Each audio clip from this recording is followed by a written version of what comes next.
विनेश प्रताप सिंह जी, रीवा से। राधे। राधे राधे महाराज जी। महाराज जी, क्या ग्रह नक्षत्रों का योग मनुष्य के जीवन के उतार चढ़ाव में व्यापक प्रभाव रखता है, और इसके अतिरिक्त क्या ग्रहों के गोचर के अनुरूप कार्य किए जाने चाहिए? अगर भगवान से हमारा लगाव नहीं हुआ, भगवान नाम जप नहीं कर रहे, भगवान की आराधना नहीं कर रहे, तो ग्रह नक्षत्र जो विपरीत हैं वो अपना प्रभाव दिखाएंगे। यदि हम भगवान का नाम जप कर रहे हैं तो कुछ नहीं। जानकी नाथ सहाय करें तब कौन बिगाड़ सके नर तेरो, जो पे कृष्ण चरण मन अर्पित तो करिए का नवग्रह रंक। यदि कृष्ण चरण में मन अर्पित है तो नवग्रह कुछ नहीं कर सकते। तो जब हम भगवत विमुख होते हैं, हमारे कर्म खोटे हो जाते हैं, तो ग्रह नक्षत्र विपरीत हो जाते हैं। जब हम भगवान के सन्मुख होते हैं, हमारे कर्म अच्छे होते हैं, तो विपरीत होते हुए भी हमारा मंगल करेंगे। तो शनि, राहु, केतु, मंगल, गुरु जो भी हैं, ये सब भगवान के शासन में है। जो हम भगवान का चिंतन करेंगे तो इनके द्वारा कोई अनिष्ट नहीं होगा। हाँ, यदि हम इनका अनिष्ट जो करने की प्रक्रिया में है और इनकी हम आराधना कर देते हैं तो कुछ समय के लिए शांत हो जाएंगे, लेकिन ये फिर अनिष्ट करेंगे। और भगवान का यदि भजन करेंगे तो बिल्कुल शांत हो जाएंगे, अनिष्ट करेंगे ही नहीं। 7.5 पे शनिचर बैठा हो, पाई भर आपका कुछ रुआ भी नहीं टूट सकता यदि आप भगवान के नाम जप में हैं, भगवान की आराधना करते हैं, दूसरों का भला चाहते हैं, आपका मंगल नहीं होगा। और जब आप दूसरों का शोषण करना चाहेंगे तो चाहे जितना तेल चढ़ाओ, शनिचर आपको पिटाई करेगा। अरे तो भगवान की आराधना से समस्त ग्रह नक्षत्र देवी देवताओं के प्रकोप से बचा जा सकता है। यदि हम भगवान का नाम जप करें तो कोई भूत प्रेत हमें स्पर्श नहीं कर सकता। यदि भगवान का नाम जप कर रहे हैं, कोई हमारे ऊपर मारण, मोहन, वशीकरण, उच्चाटन, किसी का प्रभाव नहीं पड़ सकता। तो सबसे बढ़िया मंगलमय बात है, न रुपया लगता है और न कोई परेशानी। राम राम, कृष्ण कृष्ण, राधा राधा, हरि हरि हर समय जपते रहो। इसीलिए सनक सनंदन सनातन सनत कुमार जी निरंतर जपते रहते हैं, हरि ही शरणम, हरि ही शरणम, हरि ही शरणम, हरि ही शरणम, हर समय जपते रहते हैं। तो हमको भी जपना चाहिए भगवान का नाम, भगवान का गुण, भगवान की कीर्तन, भगवान की आराधना, जिससे हमारे द्वारा जो अमंगल कार्य हुए हैं पीछे, वो हमको रौंदने के लिए तैयार होंगे। तो भगवान ही बचा सकते हैं, दूसरा कोई नहीं बचा सकता। जी। प्राचीश गोयल जी, राघव गोयल जी।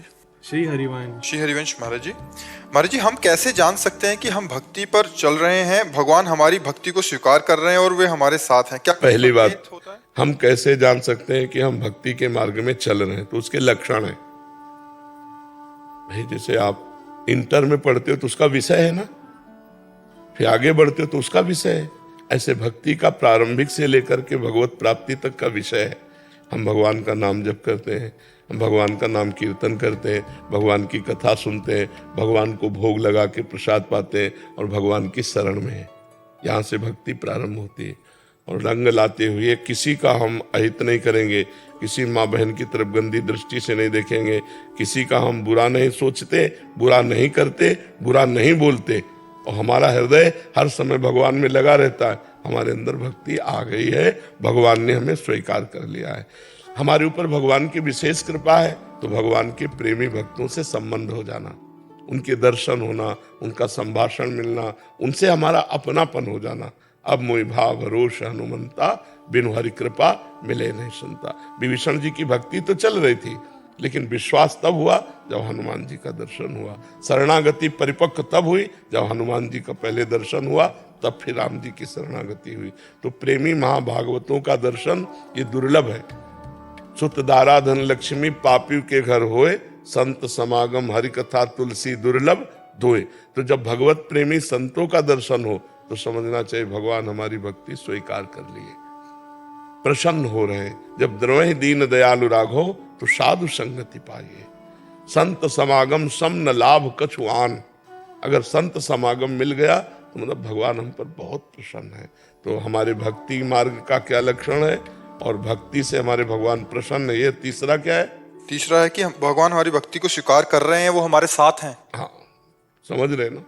अगर नाम चल रहा है तो मुख में हो राम नाम, राम तेरे हाथ में, बंदे तू अकेला नहीं, राम तेरे साथ में। तो अकेला, अगर नाम बाणी जहां श्याम श्यामातः। भगवान का स्मरण चल रहा है, भगवान हम पर प्रसन्न है, भगवान हमारे साथ है। महाराज जी मैंने मांस और अंडे भी छोड़ दिए। बहुत अच्छा किया बच्चा। नरक में नोच नोच करके फिर शमशी से वो बड़े बड़े चोंच वाले जीव ऐसे ऐसे बहुत दंड मिलता है। देखो यहां भी एक नरक का नमूना है। एक्सीडेंट हुआ, घुस गए 3-4 इधर इधर से सब राड और सब सरिये, अब तड़प तड़प के मर रहा है, कोई बचाने वाला नहीं, फंसा है ऐसा। अब जब तक वो आएंगे सब व्यवस्था होगी तब तक वो मरे सड़े। ये नारकी गति नहीं, ये सब कर्मों का ही तो फल है। अब आप कहते हो कि हम किसी पशु की हत्या नहीं करते लेकिन मांस खाते हैं, सब मांस खाना बंद करो, कोई काटेगा ही नहीं।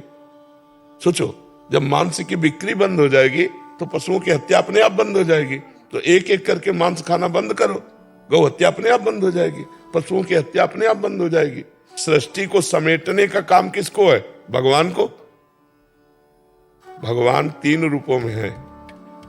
एक में ब्रह्मा रूप से सृष्टि रचते हैं और हरि रूप से सृष्टि का पालन करते हैं और शिव रूप से सबको समेट लेते हैं। तो ये जिम्मेवारी उनकी है, हमको जिम्मेवारी थोड़ी मिली है। बहुत अच्छा किया, छोड़ दिया। और जो खाते हो हम प्रार्थना करते छोड़ दो, नहीं मरना तो तुम्हें है ही, मरने के बाद नरक में जो तुम्हारी दुर्गति होगी फिर वो तुम्ही को भोगना पड़ेगा दूसरे के, लेकिन वो गुप्त रूप से दंड मिलता है। यहाँ भी चोरों की धुलाई समाज में थोड़ी होती है, तो ये तो मनुष्य है, इनमें हृदय है। यमदूतों में हृदय थोड़ी यमराज के यहाँ, वहां तो बेहृदय के हैं। मार हर कर्म का बिल्कुल कांटे से हिसाब मिलेगा। तो अंडा उसमें भी जीव होता है, पक्षियों से ही उनका प्रादुर्भाव होता है अंडे का। हाँ ये है कि तुम दवाइयां खवा करके बहुत जल्दी जल्दी कर लो, लेकिन उनमें जीव तो होता ही है ना। अगर वो अंडा अपने समय पे फूटेगा तो उससे चूजा निकलेगा कि नहीं निकलेगा? तो फिर वो तो। सपना सिंह जी मुंबई से। राधे राधे महाराज जी। महाराज जी, आध्यात्मिक उन्नति के लिए गुरु जी का भौतिक रूप में होना आवश्यक है या सूक्ष्म रूप से दिव्य आत्माओं भी आपके गुरु बन सकते हैं? बात कर सकते हो दिव्य आत्माओं से, दिव्य आत्मा आपको डांट सकते हैं। जैसे हमें माँ की बचपन में बहुत आवश्यकता होती है, उन्हीं के दुलार प्यार से हम पुष्ट होते हैं, ऐसे हमें इस माया में संसार में बचा करके भागवतिक भावों से पुष्ट करना माँ की तरह ये गुरुदेव भगवान से होता है, प्रगट गुरुदेव से। अगर प्रगट गुरुदेव की आवश्यकता ना होती तो जगत गुरु भगवान श्री कृष्ण संदीपिनी जी को गुरु क्यों बनाते? जिनकी श्वासों से 4 वेदों का प्रादुर्भाव हुआ, उन भगवान को क्या पढ़ना है? उन्हीं के चरणों के आश्रित होकर सब संत महात्मा भजन करके भगवत स्वरूप होते हैं। फिर भगवान श्री राम को वशिष्ठ जी के चरणों में बैठ करके प्रवचन सुनने की क्या आवश्यकता थी? फिर विश्वामित्र के चरण दबाने की क्या आवश्यकता थी? दिव्य आत्माओं से बात कर सकते हो? तो फिर प्रगट में तो गुरुदेव की आवश्यकता। चाहे शिव विरंच सम होई, गुरु बिनु भव निधि तरह न कोई। कभी रंगनाथ जी गए हो तो अब कैसे जाओगी? गाइड की जरूरत है कि नहीं? जैसे आपको वृंदावन में आ गए हो लेकिन आपको रंगनाथ जी जाना है, निधिवन जाना है, तो आपको गाइड की जरूरत है कि नहीं? यार भाई बताओ, बोले हम आपको ले चलते हैं रंगनाथ, तो हम उनके भरोसे होकर सीधे रंगनाथ जी पहुंच जाते हैं। ऐसे ही अव्यक्त परमात्मा है। समस्या है कि कोई व्यक्ति हो तो हम उससे प्यार कर लें, ना हमने उसको देखा है ना हम उसको जानते हैं, लेकिन प्यार उससे करना है। अब सुन सुना के प्यार करना है तो हमें भरोसेमंद आदमी तो मिलना चाहिए कोई, कि जो उनसे परिचय जानता हो, जो हमको जान जाए और उनको हमें जना दे और उनको हमारी बात बता दे, हमको उनकी बात बता दे। वो समर्थ गुरु होते हैं। बिना गुरु के संसार चक्र से पार होना असंभव है। अब वशिष्ठ जी आप करो बात, है तो वशिष्ठ जी, विश्वामित्र जी हैं, बड़े बड़े ऋषि मुनि, बात करो, कहाँ बात कर सकते हो? प्रगट में जैसे एक गाइड की आवश्यकता होती, कहीं जिस विषय को हम नहीं जानते, जिस दृश्य को हम नहीं जानते, जिस स्थान को नहीं जानते, ऐसे ही परमात्मा से प्रीति कराने के लिए गुरुदेव की आवश्यकता। और गुरुदेव और परमात्मा दो नहीं है, वही परमात्मा गुरुदेव का रूप धारण करके अपने रास्ते को बताते हैं। कहते हैं वो परमात्मा के रूप में, लेकिन वो बात अपनी ही बताते हैं। सोई जाने जेहि देहु जनाई और जानत तुम्हें हो जाए। तो अत्यंत गुरुदेव की आवश्यकता है। बिना गुरु के एक कदम भी हम परमार्थ में नहीं चल सकते, और जो चलते हैं वो नाटक होता है। वो सच्चा परमार्थ नहीं। सच्चा परमार्थ अहंकार रहित होता है, वो अहंकार का नाश गुरुदेव की कृपा दृष्टि से होता है। सर्वम खलमिदम ब्रह्म ये परमार्थ है, वासुदेवास्वरमिति ये परमार्थ है। ये बिना गुरु कृपा के नहीं आता। हमें तो ऐसा लगता है कि जो कुछ है वो सब गुरु कृपा से है। वो किसी को ऐसा लगता हो तो हमें प्रमाण दे दे कि हम बिना गुरु के सिद्ध हो गए, तो हमें पता चल जाए। आज तक हमें ऐसा कोई नहीं मिला जो लक्ष्य को प्राप्त किया हो बिना गुरु के, ऐसा नहीं मिला। महाराज जी, अध्यात्म में नहीं, ये वस्तुतः व्यवहार में भी ऐसा ही है। हम कह रहे चोरी करना है तो जेब काटने वाले के पास 10-5 दिन रहना पड़ेगा। चोरी करना है तो 10-5 दिन उसके हाथ पैर जोड़ने पड़ेंगे। अरे हमें ढोलक बजानी है, हमें हारमोनियम बजानी है, तो हमें गुरु करना पड़ेगा यार। चोरी में भी गुरु करना पड़ता है, उसके हथकंडे सीखने पड़ते हैं। तो सतमार्ग अव्यक्त परमात्मा की प्राप्ति के लिए तो गुरुदेव की अत्यंत आवश्यकता है ही। सिमरन शर्मा जी, शाम राधा वल्लभ श्री हरिवंश। आपके चरणों में कोटि कोटि प्रणाम। महाराज जी, जैसे बुरा प्रारब्ध लौकिक उन्नति में बाधा उत्पन्न करता है, तो क्या यही बुरा प्रारब्ध हमारे भजन मार्ग आध्यात्मिक उन्नति में भी विक्षेप रूप में हाँ, आता है? बाधा करेगा। तो जब साधकों के ऊपर बुरा प्रारब्ध आता है तो उनकी गंदी बातें बढ़ती हैं, उनके गंदे आचरणों में प्रीति होती है। जब अच्छा प्रारब्ध आता है तो अच्छे आचरणों में प्रीति होती है। तो बड़ी समस्या है, कोई छोटी मोटी समस्या थोड़ी माया। भाई आप लोगों को भूख लगी, भोजन पा लिया, भोग की इच्छा हुई पत्नी है, प्यार की इच्छा हुई पुत्र परिवार है। हम लोगों का ईमानदारी की बात समझो, 1 दिन नहीं, 2 दिन नहीं, साल भर नहीं, 6 महीना नहीं, आजीवन लड़ना है। अब जिन्होंने अपना पूरा जीवन दिया है भगवान को, तो उनसे लड़के यही कहते कि यार तुम कुछ कम हो जाओगे क्या, यदि इनके सामने प्रकट हो जाओ, स्वप्न में आ जाओ तो उनका मन आप में लग जाए। अब बेचारे परेशान हैं, जैसे मेढक तौलना हो ना, ऐसी है साधना। खुला मेढक तौलना हो तो कितनी परेशानी, 4 को पलड़े में रखो, 2 निकल जा रहे, 2 को समेटो 4 निकल जा रहे, ऐसे है भाई। 10 इंद्रियां है, 1 मन है, 5 कर्मेंद्रियां, 5 ज्ञानेंद्रियां, शब्द स्पर्श रूप रस गंध। 1 समेटो 2 निकल जा रहे, 2 समेटो 3 निकल जा रहे, पूरा जीवन इसी में गुजरा जा रहा है। बहुत विचित्र भगवान की माया। शिव विरंची का मोहई को है बपुरा आन, अस जिय जान भजी मायापति भगवान। बस जैसे बने तैसे पकड़े रहे। जैसे तूफान आता है, कुछ सुहाई नहीं देता, तो पहाड़ का सहारा ले ले, मजबूत का सहारा ले ले, तो भगवान के चरण ही एक है। मामे वे प्रपद्यन्ते माया में ताम तरंतिते। नहीं तो बहुत विचित्र माया है। नौटंकी भले हो जाए, परमार्थ की, दम्भ जिसे कहते, पाखंड कहते, शुद्ध परमार्थ के लिए केवल भगवान की कृपा। और बहुत जलना पड़ता है, कोई खिलवाड़ का मार्ग नहीं, बहुत जलना पड़ता है। वो जो जला है वही जानता है। सच्चाई के मार्ग में चलने का मतलब ज्ञान का पंथ कृपाण की धारा, परत खगेश लगे नहीं बारा। गिरने में देर नहीं लगती, चढ़ने में बहुत देर लगती है। भगवान ही संभाले, अंतिम तक भगवान संभाल ले, बस यही है। और किसी का ऐसे करके कोई ले बाबा जी, जो फिर वो आनंद की स्थितियां, प्रेम की स्थितियां बताई हैं, तो उस उपासक कैसे वो स्वाद ले? उन्हीं की कृपा से। साधन तो एक निमित्त मात्र है, प्रधान कृपा से होती। यह गुण साधन ते नहीं हुई, तुम्हारी कृपा पाओ कोई कोई। भगवान की कृपा से कृपा पात्र बन गया, रो रो कर भगवान को पुकारा, तो भगवान आनंद देते चले जाते हैं।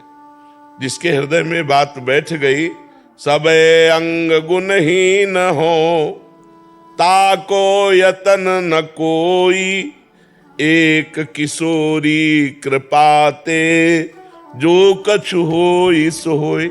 मेरे में कोई गुण नहीं, हे लाडली जू आप कृपा करो, ये गंदी बातें हमारे हृदय से निकल जाएं। आपका अखंड चिंतन हो, अनन्य चिंतन हो, प्रेम में चिंतन हो, तब आनंद की स्थितियां में।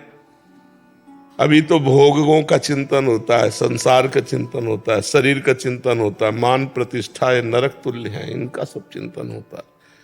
अखंड चिंतन, लाडली आंसू बह रहे, गदगद सुर नैना, सजल दंपति रस रहे भीन, ईगत वृंदा विपिन में फिरे प्रेम तन्य। तो आनंद की स्थितियां कैसे आ जाए?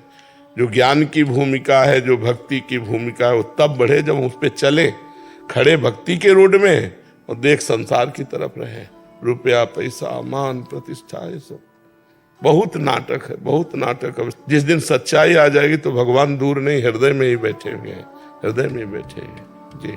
पवन कुमार जी अलीगढ़ से। गुरुदेव भगवान, आपके चरणों में कोटि कोटि प्रणाम। गुरुदेव, जैसे नाम जप, कीर्तन, शरणागत मंत्र, निरंतर भगवत चिंतन हो तो हमारे काम क्रोध आदि का प्रभाव कम होता है। करके तो देखो कम नहीं होता, नष्ट हो जाता है। करके निरंतर शब्द है ना, तो अंतर पढ़ने पर काम क्रोध आते हैं, अंतर न पड़े तो काम क्रोध को गुंजाइश ही कहाँ है। जब भगवत चिंतन एक तार चल रहा है तो इनके लिए समय कहाँ है। गुरुदेव, उसमें दूसरा प्रश्न यही था कि जैसे जब जो शरणागत मंत्र है, जो श्री जी कृपा से नाम जप हो रहा है, कीर्तन कर रहे हैं आपकी कृपा से, तो उसमें जब विक्षेप होता है, जो हमारी अज्ञान की वजह हम जैसे हमारा नाम छूट रहा है गुरुदेव भगवान, तो चिंतन नहीं हो पा रहा है, तो उसमें फिर ये होता है कि फिर जो चीजें मतलब काम वो हावी होती हैं गुरुदेव भगवान, तो फिर उसमें फिर ऐसा लगता है कि अब फिर जैसे आप बताते हो लड़ना पड़ेगा साधक को यहाँ पे, फिर जबरदस्ती नाम जप करना पड़ेगा, कीर्तन करना पड़ेगा, फिर जो स्वाद श्री जी ने थोड़ा लगता है कि नाम कीर्तन में स्वाद आ रहा है तो वो छूट जाता है, तो फिर बहुत मतलब हाँ, ये तब तक चलता रहेगा जब तक भगवत साक्षात्कार नहीं होगा, क्योंकि काम क्रोध किसी और के नहीं है, ये इनके लड़का बच्चा है। आज बताया श्री कृष्ण भगवान के जो प्रथम पुत्र प्रकट हुए प्रद्युम्न जी, ये कामावतार हैं, नहीं है, तो सब कुछ इन्हीं का है। अब साधन तो हमारा एक निमित्त है, बात बनेगी रोने से। कबीरा हंसना छोड़ दे रोने से, कर प्रीत बिन रोए किन पाइया, प्रेम प्यारा मीत। हमको तो असमर्थता दिखाई देती है, असमर्थ के समर्थ वो है। जब हम हर तरह से हार जाते हैं तब हमारे अंदर दिव्य बल पैदा होता है। जब तक लौकिक बल है तब तक दिव्य बल नहीं। लौकिक बल से माया जीती नहीं जा सकती। सुनेरी मैंने निर्बल के बल राम, जो राम बल है, जो हरि बल है, वो किसको प्राप्त होता है? निर्बल को। सुनेरी मैंने निर्बल के बल राम, अपबल तपबल और बाहुबल, चौथो बल है दाम। शूर किशोर कृपाते सब बल, हारे को हरिनाम। सुनेरी मैंने निर्बल के बल राम। अभी अहंकार हारने दे तब ना, अपने में साधना का अहंकार, भक्ति का अहंकार, ज्ञान का अहंकार कहीं न कहीं, और ये सब हट जाए तो फिर भगवान संभाल लेते हैं। करो सदा तिनके रखवारी, जिम बालक राखे महतारी। जैसे बच्चा की रक्षा माँ करती है, ऐसे भगवान अपने भक्त की रक्षा करते हैं, पर वो अहंकार नष्ट हो जाए तो करत करत अभ्यास के, जड़मत होत सुजान। रस्सी आवत जात ही सिल पर होत निशान। हम बार बार अभ्यास, जब नाम जप का, मंत्र जप का, कीर्तन का कर रहे तो ये अभ्यास पुष्ट होगा और वो अभ्यास खत्म हो जाएगा। जो अनेक जन्मों से अभ्यास है, काम क्रोध लोभ मोह मद मत्सर का, वो खत्म हो जाएगा। पर ये स्फुरना तब तक रहेगी जब तक हमारे अंदर मलिनता है, और जहाँ मलिन हृदय निर्मल हुआ फिर स्फुरना भी नहीं है। ऊसर बरसई तृण नहीं जामा, संत हृदय जिम उपज न कामा। जब हृदय निर्मल हो जाएगा तो कामना ही उत्पन्न नहीं होगी। जैसे ऊसर में कितना भी बीज बो दो, कभी अंकुरण नहीं होने वाला, क्योंकि ऊसर भूमि उपजाऊ नहीं होती। ऐसे ही हृदय जब निर्मल हो जाता है तो कितना विषयों का संयोग हो, उसके अंदर कामना नहीं उत्पन्न हो सकती। नहीं स्वात्मा रामम विषय मृग तृष्णाम भ्रमयति। मुझे हारना नहीं है, भजन आदि में उत्साह पूर्वक और बढ़ाते जाना है। ये काम क्रोध जितना वेग होंगे तो ठाकुर जी है ही हैं, वो देख लेंगे। हम शरणागत हैं, उनकी शरण में है। अच्छा, ठाकुर जी की केवल शरण में नहीं है, उनके भक्तों की शरण में है। तो अगर वो ना देखेंगे तो उनके भक्त देखकर उनको कहेंगे कि देखो गुरु जी इसीलिए है कि देखो ना आपका शरणागत है, और वो देख लिए तो निहाल हो जाएगी। जिनकी एक कृपा दृष्टि, गोस्वामी तुलसीदास जी कहते हैं, जाकी कृपा लवलेश ते मतिमंद तुलसी दास हो, पायो परम विश्राम राम समान प्रभु नाहि तो। जिनकी एक कृपा को मात्र से परम विश्राम मिले। परम विश्राम, अब कोई विकार नहीं, हृदय शांत निर्मल, ये भगवान की ही कृपा से होगा। महाराज कृपा करे तभी उनकी ये विचित्र रंग बिरंगी मनोहर माया हमारे नेत्रों के सामने अपना प्रभाव न दिखावे। नहीं तो इतनी सुहावनी है माया कि भगवान भविष्य के लिए टाल दिए जाते हैं कि कल भगवान से मिल लेंगे, आज माया से मिल लेते। आज भोग भोग ले और भविष्य में भगवान की प्राप्ति कर लेंगे, ऐसा मन कह देता है तो बहुत धोखा हो जाएगा। भविष्य हमारे हाथ में नहीं है। शाम तक हम जिए कि ना जिए, हमें अभी भगवान से प्रीति करनी है, अभी भगवान का नाम जप करना है, अभी भगवान से जुड़ना है, तो हमारा जीवन धन्य हो जाएगा। उसमें गुरुदेव का निरंतरता और अधिक। और हाँ, बस घबराना नहीं, हार जाए तो भी घबराना नहीं, गिर जाए तो भी घबराना नहीं, बहादुर आदमी की तरह चलना है। जैसे हम फेल हो गए, मानो हम भ्रष्ट हो गए, तो भी हम नहीं रुकेंगे, फिर भी राधा राधा राधा राधा राधा राधा सब ठीक हो जाएगा। क्योंकि बहुत बड़ा युद्ध है, छोटा मोटा नहीं, बहुत बड़े खिलाड़ियों से युद्ध है। बड़े बड़े दिग्विजयी योद्धाओं को परास्त कर दिया कामक्रोध ने। देखो नारद जी काम विजयी हुए तो चरित्र पढ़ के देख लो, उनको मन में आया कि मैं काम विजयी, तो देखो क्या हालत हो गई। बड़े बड़े ऋषि मुनियों को डिगा दे, ऐसी भगवान की माया है। इसलिए हम तो बच्चे हैं, छोटे बन के निकल जाओ और जहां गिरो वहीं पुकारो, देखो प्रभु आपकी माया है, हमें गिरा रहे, नाथ आप बचाओ, कोई बचा देंगे। तो नंबर बढ़िया आ जाएंगे, गिरने पर भी नंबर बढ़िया आ जाएंगे। पास होना पक्का है इस मार्ग में, इस मार्ग में फेल होना नहीं होता। अगर हमने 100 बार नाम जप किया और भ्रष्ट हो गए तो भ्रष्ट का दंड मिलेगा। 100 बार नाम तो हमारा जमा हुआ है। जब 100 बार के बाद हमारा भजन शुरू होगा तो 101 से शुरू होगा, 99 से नहीं। इसमें ये लाभ होता है। और भ्रष्ट भी अगर हो गया तो सरकारी आदमी है, बड़ी सुविधा मिलती है उसको। उस श्रीमान कुलवान धनवानों के यहाँ जन्म होता है और फिर वो भक्ति के अंकुर जो हृदय में, वो उसे महान बना देते हैं। घाटा तो है ही नहीं भजन करने में, बस लग जाए, भजन में लग जाए।